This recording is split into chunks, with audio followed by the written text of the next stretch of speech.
Yesu mwenyewe mzee wa kafara. Sasa wewe si unatoa watu, mimi ndajitoa mwenyewe kwa ajili ya watu wangu wote.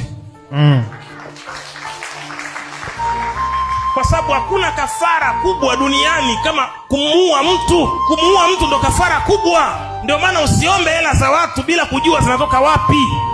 Watu wana uchungu. Mtu kamtoa mama yake, mtu kamtoa baba yake, mtu watoto wake wote kala, mtu kaua ndugu zake wote, mabasi anatembea barabarani fulani huyo, afu unakwenda usini kwake, nimekuja ndugu yangu naomba unisaidie, au labda ni muislamu mwenzio, asalamu alaykum wa rahmatullahi ta'ala barakatuh, alislam kul islam, muislamu ndugu yake muislamu, na kuomba ya rabbil alamin nakusaidia, uwe na roho ya huruma, mimi ni mjane, naomba unisaidie, nimekuwa na mabasi mengi sana hivi. Anakuangalia anasema hivi, wewe unasema tatizo yako nini? Mwanangu anaumwa, mkono wako hauna nguvu, umeparalyze.